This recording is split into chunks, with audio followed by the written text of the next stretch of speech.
I never imagined that a single night could change the entire rhythm of my life.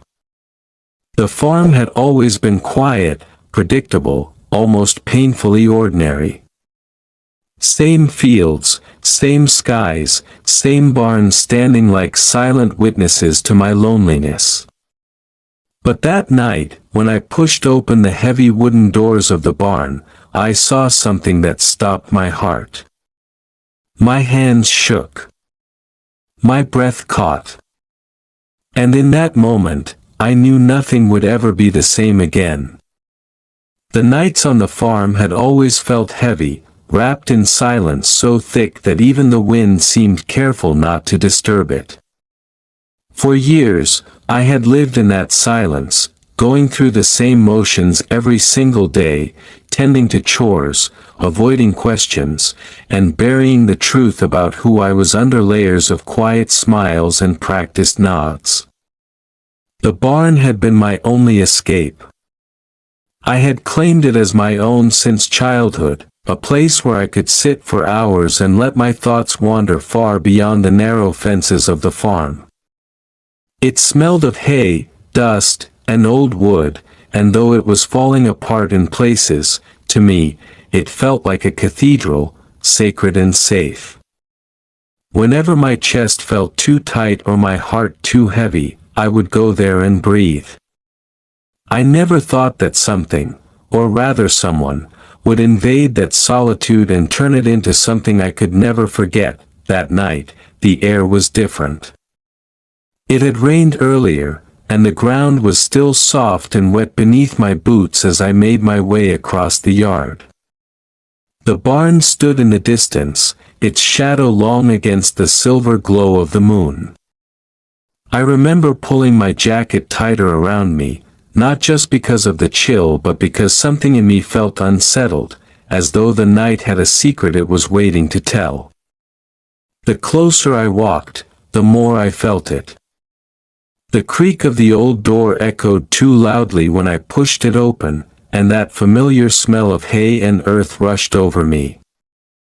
I stepped inside, expecting nothing more than the same old quiet, but then I heard it, faint, shaky, the sound of breathing that wasn't mine. That I froze where I stood. My first thought was an animal had gotten in, maybe a stray dog or a raccoon, but the sound was too controlled, too human. My eyes darted across the shadows, the broken beams of moonlight seeping through the roof guiding my gaze. And then I saw him. Huddled against the far corner, pressed so tightly into the wall as if he wanted to disappear, was a boy. His hair was messy, his clothes torn, and in the dim light, I could see the dirt smeared across his face. But what caught me were his eyes, wide, startled, desperate.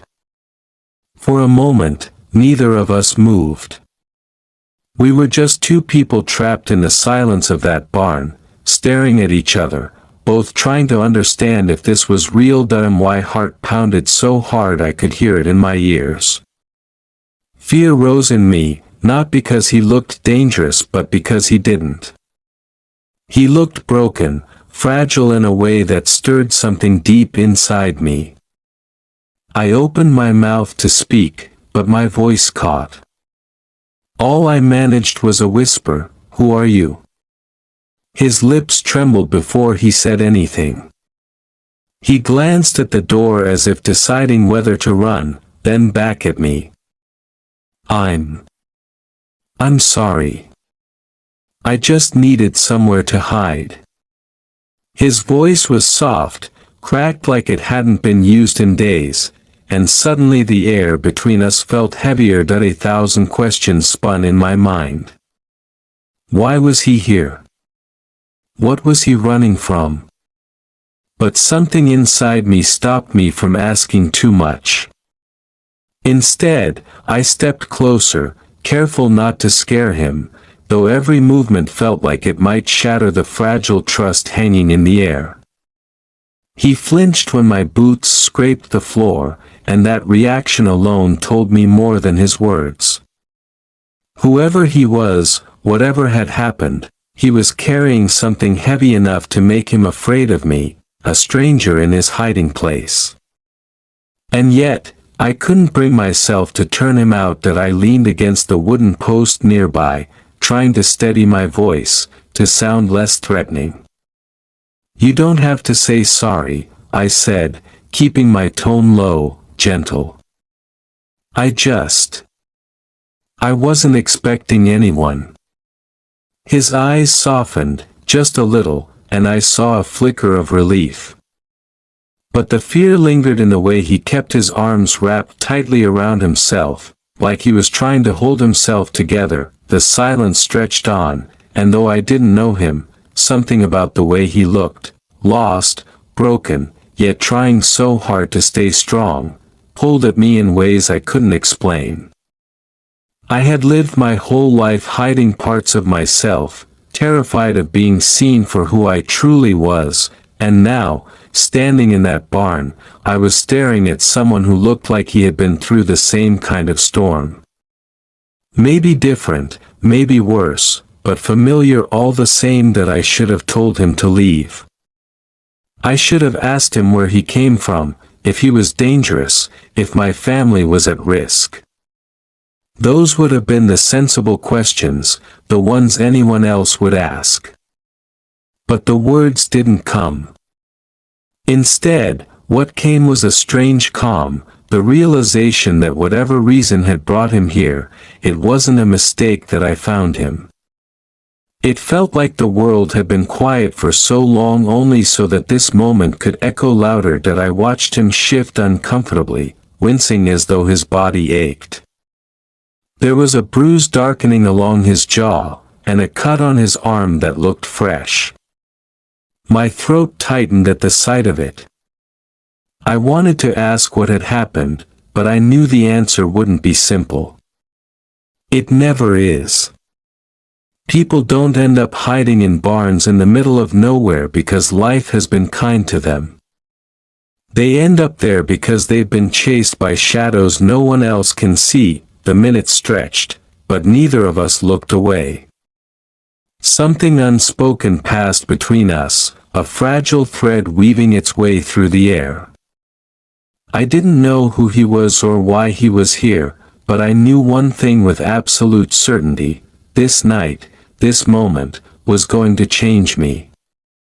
And maybe, just maybe, it was going to change him too. The hours that followed felt like they belonged to a world outside of time.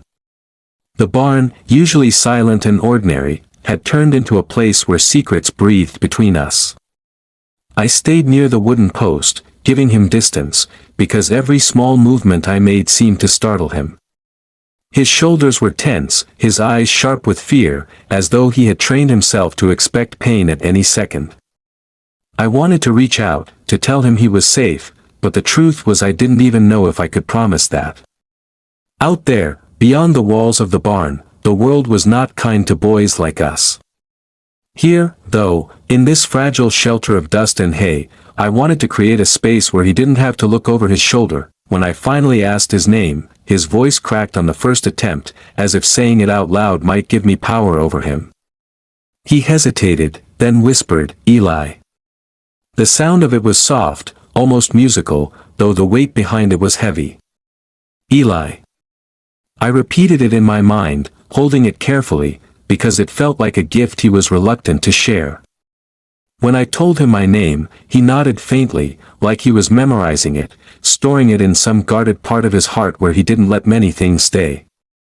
The exchange was simple, but it changed something. We were no longer strangers in the dark. Eli didn't talk much at first. His words were clipped, cautious, as if each one might betray him. But slowly, piece by piece, he began to let me see small corners of his story. He had grown up in a nearby town, the kind of place where everyone knew everyone and judgment traveled faster than the wind. His family had been strict, hard in their beliefs, the kind of people who believed in tradition so fiercely it left no room for love that didn't look the way they wanted it to. When they discovered who he was, when they learned he loved differently, they hadn't met him with understanding. They had met him with anger, with rejection that left scars deeper than the bruises I could see. He hadn't gone into detail, but the way his voice faltered told me enough. He had run because staying would have destroyed him. Listening to him felt like looking into a mirror that reflected my own hidden fears. I had never told anyone my truth, not my parents, not my friends, no one. I kept it buried because I had seen the way people spoke when they thought no one was listening, the jokes, the insults, the hate disguised as casual words. I knew the cost of being honest. And yet, sitting in front of me was someone who had chosen to risk everything rather than live a lie. My chest tightened with a mix of admiration and sorrow. He was brave in a way I had never dared to be, and he was also broken in a way I feared I might one day become if I stayed silent forever. The barn became our confessional that night.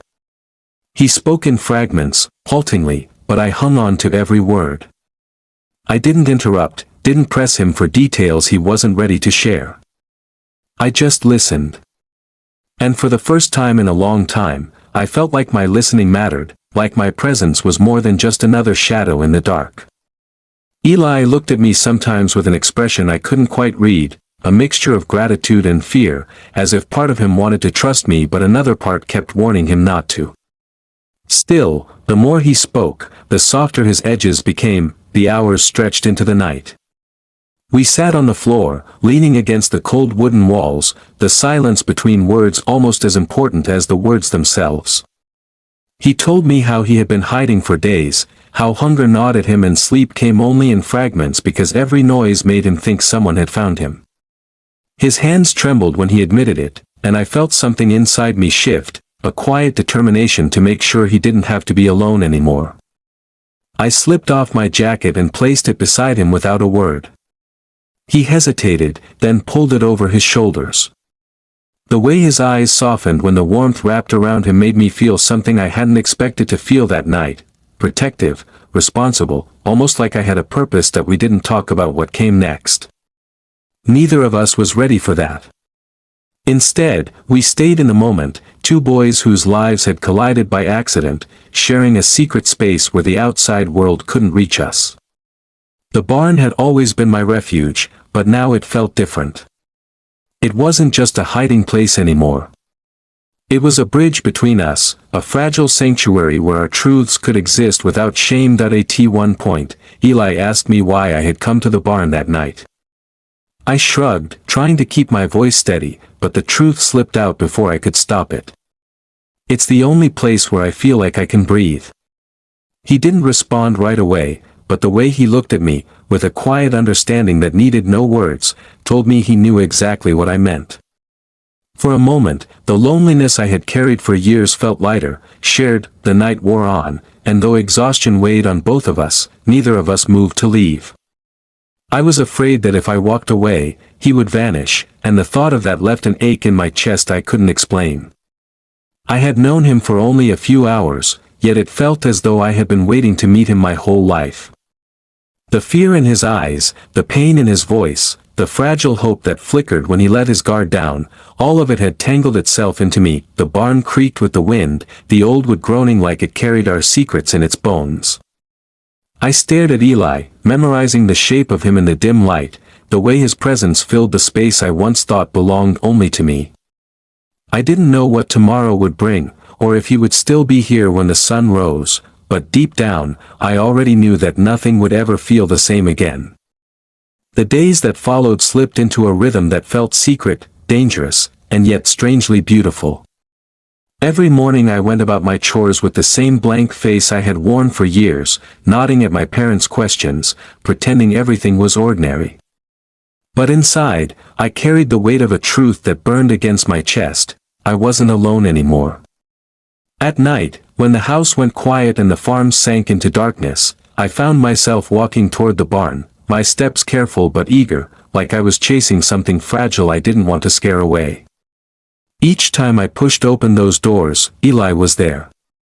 Sometimes sitting against the wall, sometimes lying curled up in the hay, but always waiting. Always looking at me like I was the only connection he had left to a world that hadn't completely rejected him. That we didn't need much to fill those nights. A few whispered words, shared silences, the comfort of knowing that someone else understood. Yet, slowly, something began to grow in that barn, something neither of us said out loud but both of us felt in the way our conversations lingered and our eyes met longer than they should. The first time I caught myself laughing at one of his rare, dry jokes, it startled me. It had been so long since laughter had felt natural, and the sound almost frightened me because it came from a place I had buried away. Eli looked at me then with a softness I had never seen before, a softness that scared me more than anything because it felt like he saw straight through me. The fear never left though.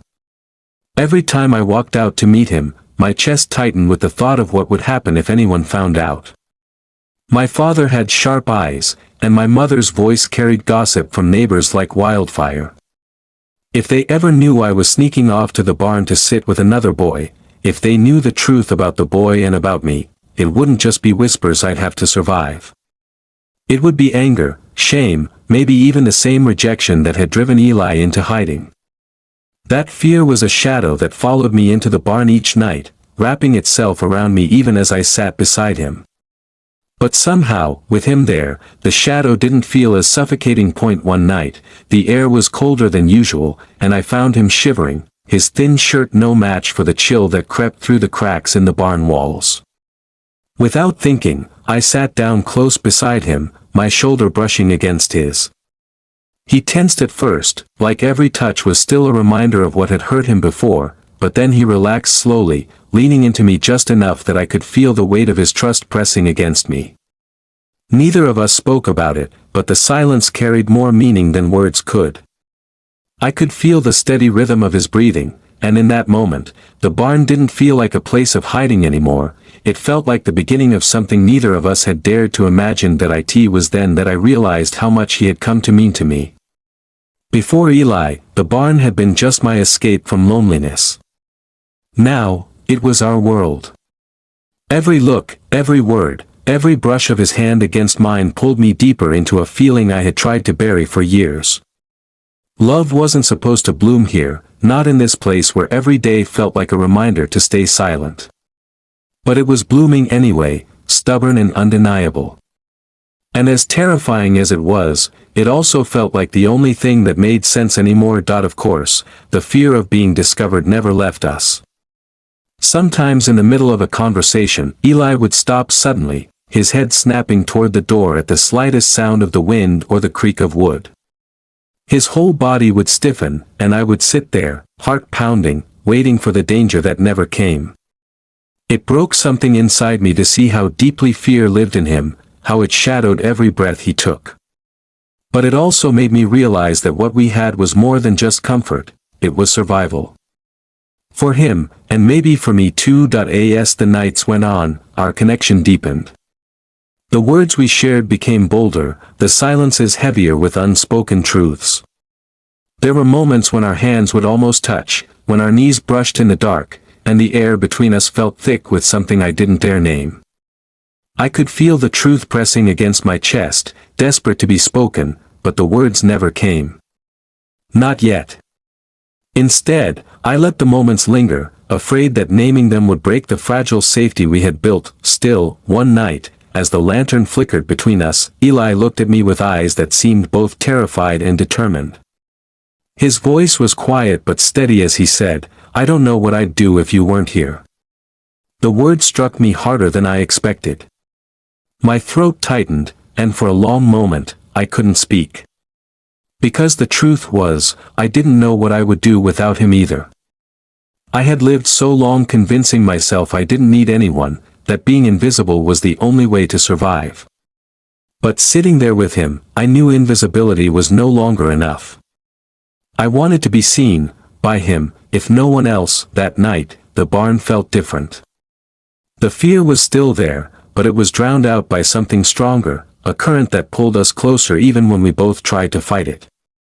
When he leaned closer, just slightly, his shoulder brushing mine again, I didn't pull away. I let the closeness stay, let it settle into me like a truth I had always known but never allowed myself to feel. My heart pounded so hard I thought it would break me apart, but I didn't move.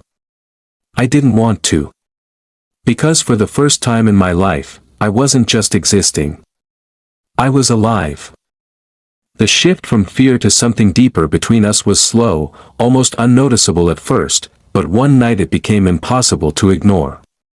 The barn, once only a shelter, had grown into a place alive with unspoken feelings, heavy with secrets we both knew but had not dared to speak. That evening the air was thick with the smell of damp hay after a storm, the roof dripping in places, each drop echoing like a steady heartbeat in the silence. I walked in and found Eli sitting cross-legged on the floor, his head bent, his fingers running over a small splinter of wood as if it was the only thing tethering him to the world. His face was shadowed, his jaw dark with the fading bruise I had come to know, but his eyes lifted to mine with something raw and unguarded. I sat beside him without a word, close enough to feel the warmth of his body, close enough that the space between us was charged with questions neither of us had yet answered, but he broke the silence first. His voice was low, almost a whisper, but it carried the weight of something that had been pressing against him for too long. He told me that his family had started looking for him more aggressively, that people in the nearby town had begun asking questions about his sudden disappearance. Rumors spread easily in places like ours, carried from one porch to another with the speed of wildfire, and the more he spoke, the more my chest tightened. If people discovered he was here, if they connected him to me, it wouldn't just ruin his fragile sense of safety, it would tear apart the fragile world we had built together. That I tried to reassure him, telling him the barn was hidden well, that nobody came here except me, but even as I said the words, I knew they were fragile comforts. He shook his head, his lips pressed tightly together. "They'll find me," he whispered. "They always find me." The way he said it made me realize that he had lived his entire life being hunted, not just by his family, but by judgment, by rejection, by a world that refused to see him as human. And in that moment, I wanted more than anything to promise him that I would fight anyone who came near him. But promises felt dangerous when I didn't even know if I could protect myself. The barn door creaked in the wind, and both of us froze, staring into the shadows as though someone might step through at any second. Nothing came, just the empty sigh of the night air, but the tension remained. Eli's breathing was shaky, his shoulders tight with the effort of holding himself together. Without thinking, I reached out and let my hand hover close to his, not touching at first, just close enough that he could feel the warmth. He glanced down, then up at me, his eyes wide with something between fear and longing. Slowly, carefully, he let his fingers brush mine, and the contact was so small, so fragile, yet it felt like the earth had shifted under us. That single touch grew into something more. Our hands stayed connected, fingers hesitantly interlacing, as though neither of us wanted to admit how desperately we needed that closeness. My heart pounded so hard I thought he could hear it, but I didn't let go. He leaned closer, his shoulder pressing lightly against mine, and in that fragile closeness, I felt something bloom inside me that I had spent years burying. It wasn't just comfort or safety, it was desire, it was love in its most terrifying form. For the first time in my life, I didn't feel wrong for wanting it. I didn't feel broken. I felt alive. The kiss happened almost without warning. One moment we were sitting in silence, our hands entwined, and the next his eyes lifted to mine, holding them with a fierce, trembling intensity that made my breath catch. There was no grand gesture, no sudden rush, it was hesitant, shaky, like both of us were afraid that if we moved too fast, the world would come crashing down. His lips brushed mine lightly, just a whisper of contact, but it sent a shock through me so strong that I forgot to breathe. For a heartbeat we froze, both stunned by what we had done, then slowly, carefully, we leaned into it again. It was soft, almost painful in its tenderness, a meeting of two souls who had been starving for something they were told they could never have. When we pulled back, the silence was heavy, filled with 1,000 unsaid things. His eyes were wet, glistening in the faint light, and I knew he was as terrified as I was. Terrified of what it meant, of what would happen if the world outside found out, of the fact that we had just crossed a line we could never uncross. But underneath that fear was something else, relief, maybe even joy, that we had stopped pretending for just a moment. The night stretched on, and we didn't speak of it again. We sat there in the barn, hands still entwined, shoulders pressed together, the quiet wrapping around us like a fragile promise. Every creak of the wood, every sigh of the wind reminded me of the risk we were taking, but for the first time in my life, the risk felt worth it. I wasn't just hiding anymore. I wasn't just escaping.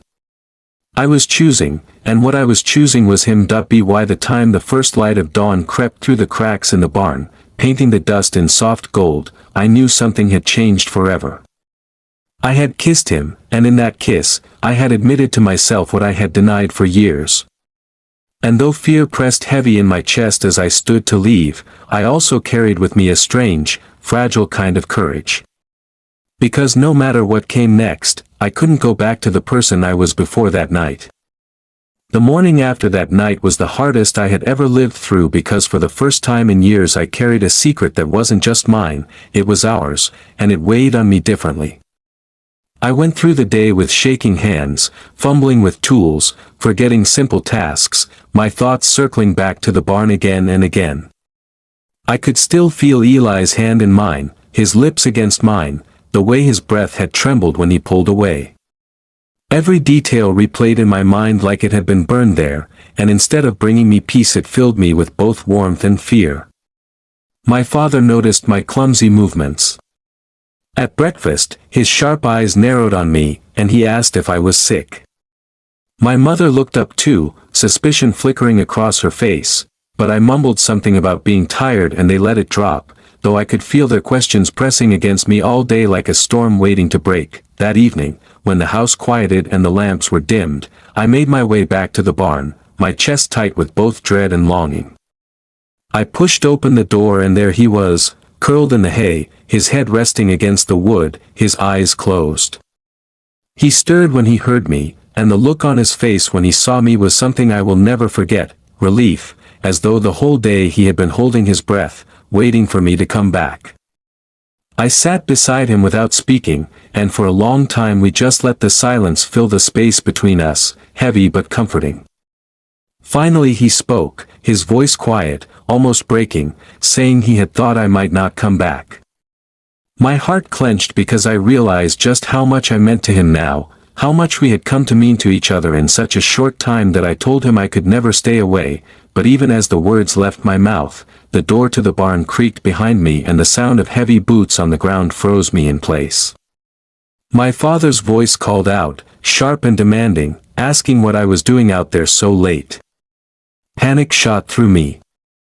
My whole body went cold, and I saw the same fear flash across Eli's face as he pushed himself deeper into the shadows. I stood quickly, blocking the view of where he sat, my heart hammering so loudly I thought it would give us away. My father stepped inside, holding a lantern that spilled light across the floor, and his eyes narrowed at the sight of me that he asked me why I was spending so much time out here. His tone was suspicious, not curious, the kind of suspicion that carried accusation behind it. I stammered, searching for an excuse, saying I just came here to think, that it was quieter than the house. He didn't believe me, I could see it in the way his eyes hardened. He stepped further inside, his lantern light brushing too close to Eli's hiding place, and I felt every muscle in my body tense, ready to do something, anything, to protect him. My father stopped, looked at me long and hard, then grunted something under his breath about wasting time when there was work to be done. He turned and left, his footsteps heavy in the dirt, and I stood frozen until the sound faded. When I finally turned back, Eli was staring at me with wide, fearful eyes, his hands gripping his knees so tightly his knuckles were white. He whispered that he couldn't stay, that he was putting me in danger. His voice cracked with guilt, and I felt the sharp pain of it cut through me. I dropped down beside him and grabbed his hand before he could pull away, my voice shaking as I told him not to go, not to leave me. The words slipped out before I could stop them, words I had never said to anyone before, that he meant something to me, that I couldn't imagine going back to the emptiness I had lived in before he came. Tears filled his eyes, and he shook his head, whispering that love was dangerous for people like us, that the world would never let us keep it. But I squeezed his hand tighter, my chest burning with both fear and defiance, telling him that maybe we didn't need the world's permission, maybe what we had was worth the danger. For the first time, I said out loud what I had only admitted in silence: I loved him. The words hung in the air, fragile and terrifying, but true. He stared at me, his lips trembling, and after what felt like forever he whispered it back. The weight of it settled into me, heavier than anything I had ever carried, but it was a weight I wanted, a truth I could no longer deny. The barn that night was filled with a quiet we both understood. The fear of discovery was still there, sharper now that my father had come so close, but so was the strength of knowing that neither of us was alone anymore.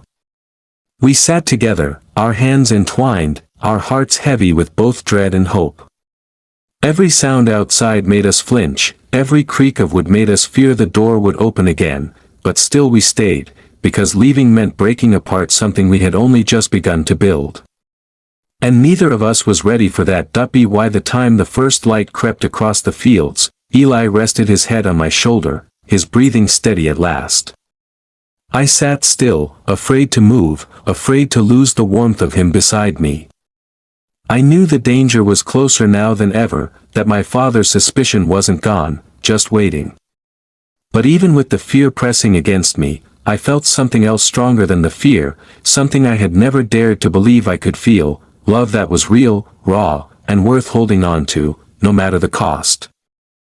The tension around us grew heavier with each passing day, like the air before a storm when the sky is too still and too dark, warning of something about to break. I went about my chores with my father's eyes burning into me more than usual, his silence sharper than his words. He didn't ask again what I was doing in the barn late at night, but the way he looked at me made it clear he hadn't forgotten. My mother seemed restless too, watching me longer, asking small questions that seemed harmless on the surface but carried the weight of suspicion underneath.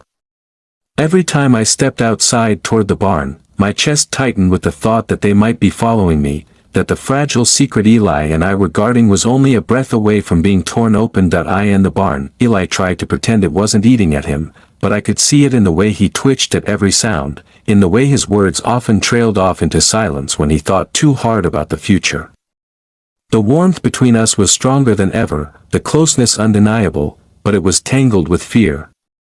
We would sit together for hours, sometimes holding each other in a silence so fragile I was afraid even speaking might break it. Other times, he would talk about leaving, about finding somewhere far away where no one knew his name and no one cared who he loved. The thought of him leaving made my throat close, but the thought of him staying, hidden and hunted, felt just as unbearable. One night, as rain hammered against the roof and wind howled through the cracks, Eli opened up in a way he never had before. He told me how his father's voice had been the loudest in the house when he ran, how it had echoed like thunder, full of rage and disgust. He described the way his mother's silence had cut even deeper, her refusal to meet his eyes, as though by ignoring him she could erase who he was. He spoke with his hands clenched tightly, his voice breaking on the edges, and I realized that the bruises I had seen when we first met were nothing compared to the ones that lived inside him. I wanted to tell him that I understood, that I knew the pain of hiding even if I hadn't faced the same storm yet, but my voice failed me. All I could do was pull him into my arms, let him shake against me, let him know that at least here, in this broken barn, he didn't have to hold it alone. That night changed something in both of us. We began to talk not just about what we feared but about what we wanted. We spoke of cities far away, places where men could walk side by side without whispers following them, where love wasn't something hidden in the dark. We dreamed out loud, almost daring the world to hear us. He said he wanted to study, to build a life where he wasn't constantly looking over his shoulder. I admitted that I wanted to escape too, that the farm felt like a cage I had been born into and never questioned until now. Our dreams were fragile, whispered in the dead of night with the storm drowning them out, but they were the first sparks of hope I had let myself hold that we even began to plan, though neither of us said the word escape directly. It was too dangerous, too heavy. But the meaning hung between us anyway. We talked about saving money, about catching a bus, about finding someone who could help us get started. We knew it would not be easy, but every time his eyes lit up when he spoke about the possibility, I felt my fear loosen its grip just a little. He needed this. Maybe I did too. And yet, the more we dreamed, the more the fear outside the barn grew. The gossip in town reached our farm in whispers I caught when neighbors stopped by. Someone had said they'd seen a boy wandering near the fields, someone had sworn a stranger had been hiding out. My father mentioned it at supper one night, his eyes narrowing at me as he spoke, his tone sharp and warning. I forced myself to stay calm, to eat my food in silence, but my hands shook under the table. That night, when I went to the barn, I told Eli everything. His face went pale, and I could see him retreating into himself, the walls going up again, the fear flooding back. He said we didn't have time anymore, that they were closing in, and if we didn't leave soon it would be too late. That I tried to calm him, to tell him we could wait, but he shook his head, his voice breaking as he told me that waiting meant being caught, and being caught meant losing everything. He pressed his forehead against mine then, his hands trembling against my cheeks, and he said he didn't want to disappear, didn't want to be erased the way his family had tried to erase him.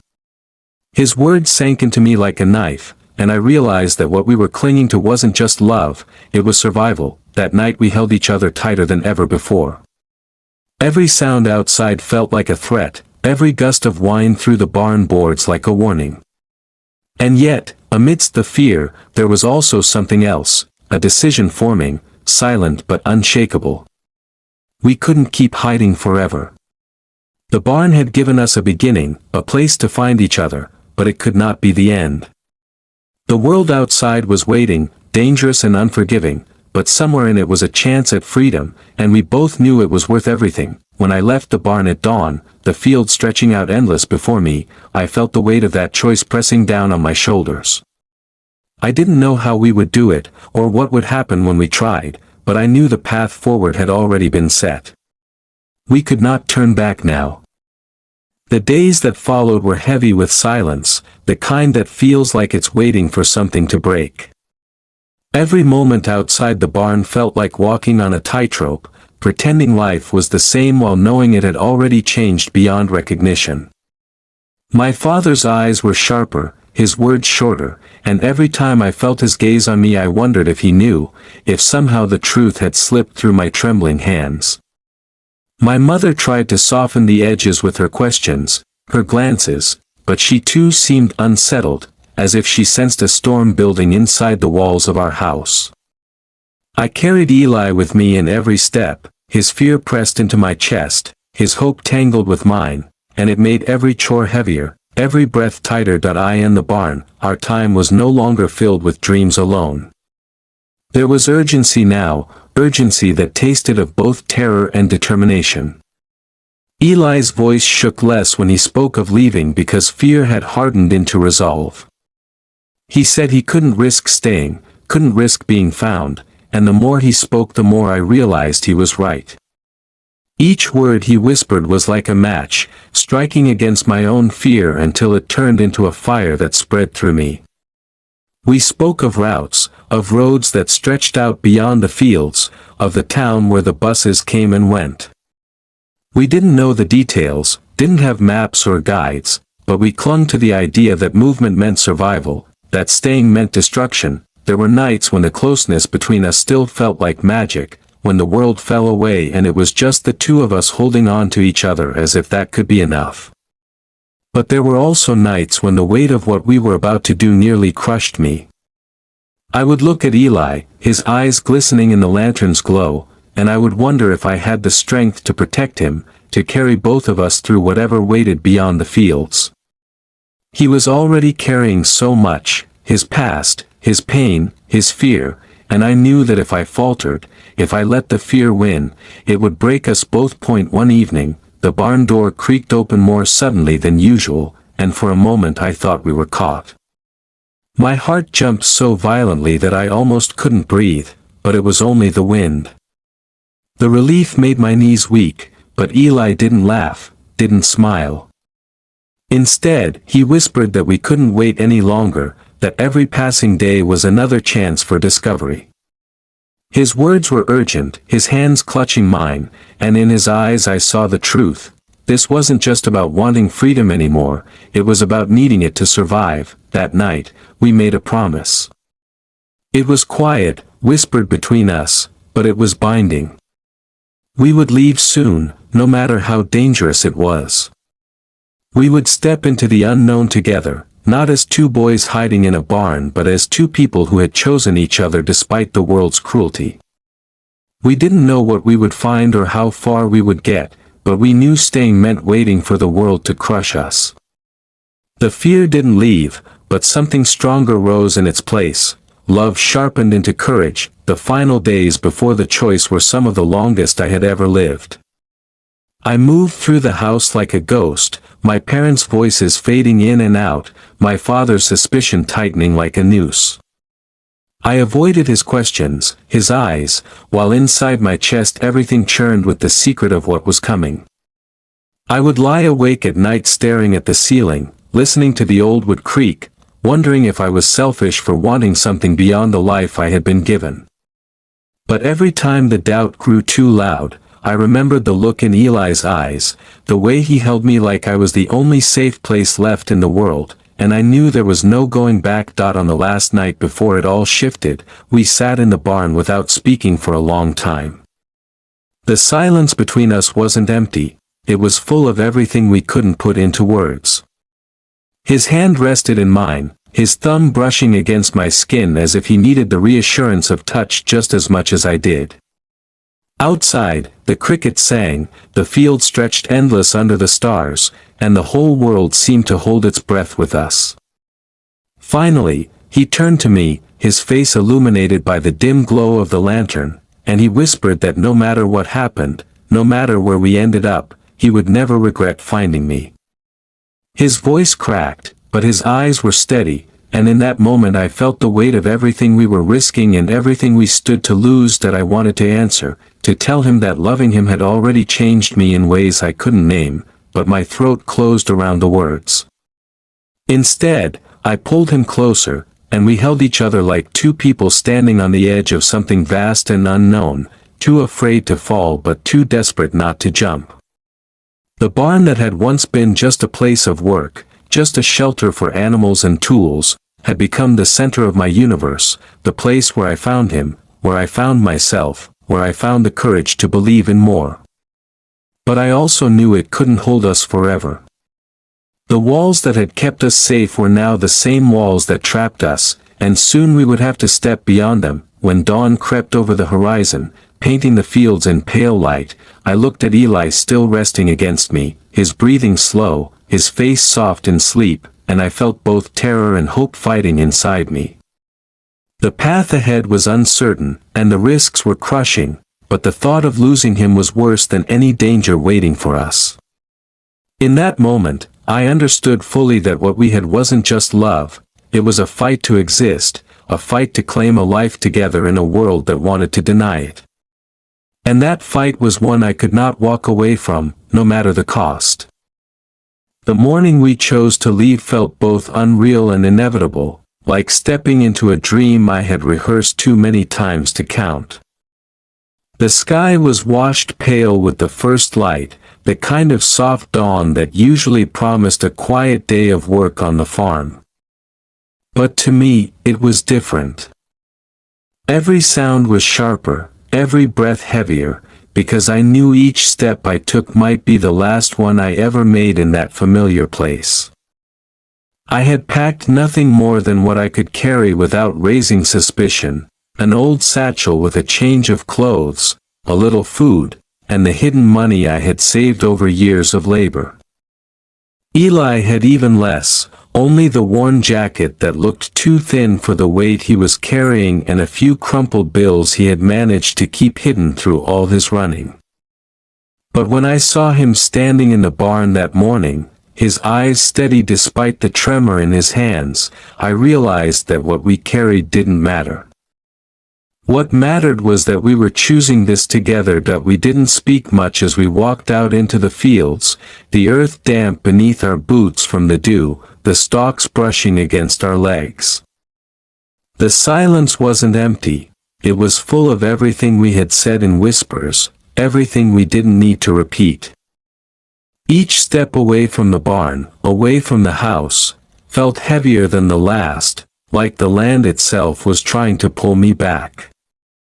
I thought of my mother's quiet watchfulness, my father's suspicion burning like fire, the life I had always known tied up in soil and fences and duty. For a moment, guilt wrapped itself around me like chains, telling me I was abandoning everything that had shaped me.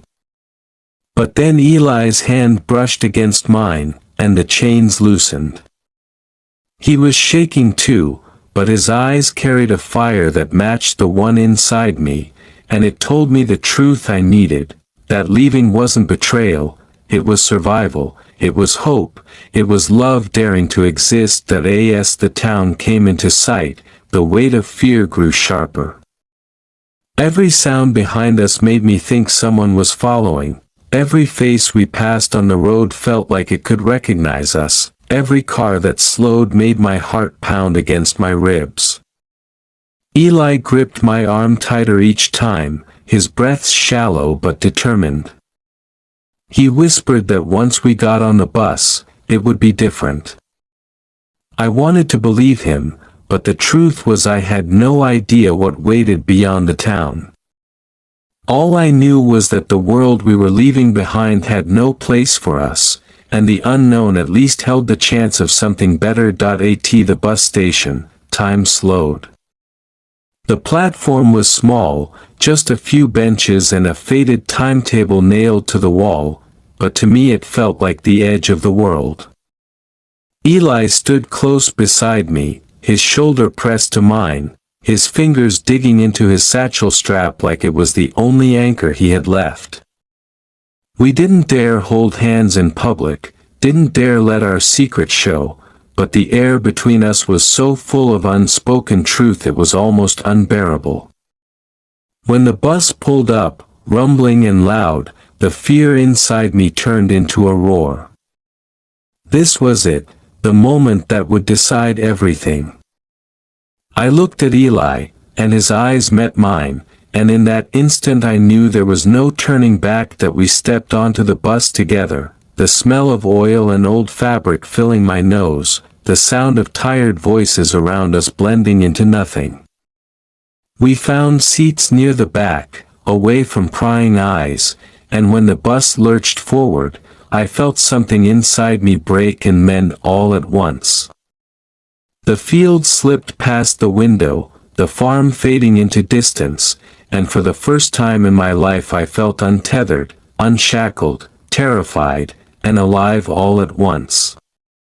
Eli leaned his head against the window, the light catching his face, and when he turned to me, there was a softness in his eyes I had never seen before. It was the look of someone who had been running for so long and finally allowed himself to stop, even if just for a moment. That we spoke in low voices as the miles stretched behind us, not about fear or what we had left, but about the smallest details of what we hoped to find. A place where no one knew our names. A job that would give us enough to live, even if it was hard. A room, even a small one, where we could close the door at night and not be afraid of who we were.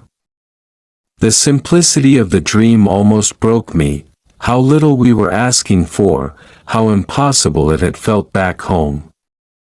I realized then that freedom wasn't about wealth or comfort, it was about breathing without shame, about loving without hiding. As the day wore on, the road unrolled beneath us, and exhaustion finally began to seep into our bodies. Eli rested his head against my shoulder, his breathing steady, and for the first time since I had met him, he looked peaceful. I wrapped my arm around him, not caring anymore if anyone on the bus saw, not caring if whispers started. In that moment, the world outside our little bubble didn't matter. All that mattered was that we had chosen this together, and no matter what storms lay ahead, we had already survived the hardest part, the decision to fight for our truth. When the bus pulled into a city hours later, the noise and light were overwhelming. Crowds moved around us, buildings towered over us, and everything felt so different from the quiet of the farm. But as Eli turned to me, his hand brushing mine, I felt a steadiness inside that surprised me. The fear was still there, yes, but it was joined by something stronger, belief. Belief that no matter how far we had to go, no matter how many obstacles stood in the way, we had each other, and that was enough to keep moving. As we stepped into the crowd, swallowed by the noise and chaos of a place that didn't yet know our names, I felt a strange mix of grief and hope. Grief for the life I had left behind, for the boy I had been, for the barn that had given me my first taste of love. But hope too, for the life waiting ahead, for the man I could become, for the love I refused to let the world erase. And as Eli slipped his hand fully into mine, his grip firm and certain, I knew without doubt that what I had seen in the barn had changed everything forever, not just for him, not just for me, but for the life we would now dare to build, step by step, together.